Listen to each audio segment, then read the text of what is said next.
ಪೂಜ್ಯ ಶ್ರೀ ವಿವೇಕಾನಂದ ದೇವರವರ ದಿವಚರಣೆಗೆ ಅನಂತ ಕೋಟಿ ಭಕ್ತಿಯ ಪ್ರಣಾಮಗಳನ್ನು ಸಲ್ಲಿಸ್ತಾ ಅದೇ ರೀತಿಯಾಗಿ ನಮ್ಮ ಭಾಗದ ಅಪರೂಪದ ಪರಮ ಪೂಜ್ಯರು ಸರಳತೆ ಸಾಕಾರ ಮೂರ್ತಿಗಳಾಗಿರ್ತಕ್ಕಂಥ ಬಸವರಾಜ ಶರಣರ ದಿವ್ಯಚರಣೆಗೆ ನತಮಸ್ತಕನಾಗಿ ಕಾಡದೇವರ ಮಠದ ದಿವ್ಯಚರಣೆಗೆ ನತಮಸ್ತಕನಾಗಿ ಹೆಬ್ಬಾಳಟ್ಟಿಯ ಪರಮ ಪೂಜ್ಯರ ದಿವ್ಯಚರಣೆಗೆ ನತಮಸ್ತಕನಾಗಿ ಮಲ್ಲಪ್ಪ ಶರಣರ ದಿವ್ಯಚರಣೆಗೆ ನತಮಸ್ತಕನಾಗಿ ಅದೇ ರೀತಿಯಾಗಿ ಈ ಭಾಗದ ಮಾಜಿ ಜಿಲ್ಲಾ ಪಂಚಾಯತ್ ಸದಸ್ಯರು ಆತ್ಮೀಯರಾಗಿರ್ತಕ್ಕಂಥ ಮುದುಕೇನವರ ಚರಣಕ್ಕೂ ಕೂಡ ನತಮಸ್ತಕನಾಗಿ ಕರ್ನಾಟಕ ರಾಜ್ಯ ರೈತ ಸಂಘ ಹಸಿರು ಸೇನೆಯ ಅಥಣಿ ತಾಲೂಕಿನ ಅಧ್ಯಕ್ಷರಾಗಿರ್ತಕ್ಕಂಥ ಮುಬಾರಕ್ ತಾಂಬಳೂರು ಶರಣೆಂದು ಇಲ್ಲಿ ನೆರೆದಿರುವ ತಮ್ಮೆಲ್ಲರ ಪಾದಗಳಿಗೂ ಶರಣ ಬಂಧುಗಳೇ, 2-3 ದಿನದಿಂದ ಪ್ರವಚನವನ್ನ ತಾವು ಕೇಳಿರಿ.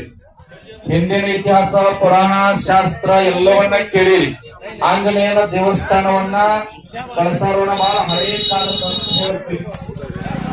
ಏನ್ ಇತಿಹಾಸ ಪುರಾಣ ಹೇಳ್ತದ, ಶಾಸ್ತ್ರ ಹೇಳ್ತದ, ಅಧ್ಯಾತ್ಮ ಹೇಳ್ತದ ಅಂತಂದ್ರ ಒಂದು ಉದಾಹರಣೆಯನ್ನು ಕೊಡ್ತೀನಿ. ದೇವರಂತಕ್ಕಂತ ಪರಿಕಲ್ಪನೆಯನ್ನ ಈ ನಾಡಿನೊಳಗ ಬಹಳಷ್ಟು ಪರಮ ಪೂಜ್ಯರು ವಿಶೇಷವಾಗಿರ್ತಕ್ಕಂಥ ವ್ಯಾಖ್ಯಾನಗಳನ್ನ ಕೊಟ್ಟಾರ. ನಮ್ಮ ಅಥಣಿಯ ಶಿವಯೋಗಿಗಳು ನಿನ್ನ ನಡೆ ನುಡಿ ಒಂದಾಗಿದ್ದರೆ ಇದ ಜನ್ಮ ಕಡಿ ಅಂತ ಹೇಳ್ತಾರೆ. ಧಾರವಾಡದ ನವಲಗುಂದದ ನಾಗಲಿಂಗಪ್ಪರು ಅಂತ ಬಹಳ ದೊಡ್ಡ ಜ್ಞಾನಿಗಳು, ಅವ್ರು ಒಂದೇ ಮಾತುಗಳು ಪರಿಪೂರ್ಣತೆ ಬಗ್ಗೆ ಹೇಳ್ತಾರ.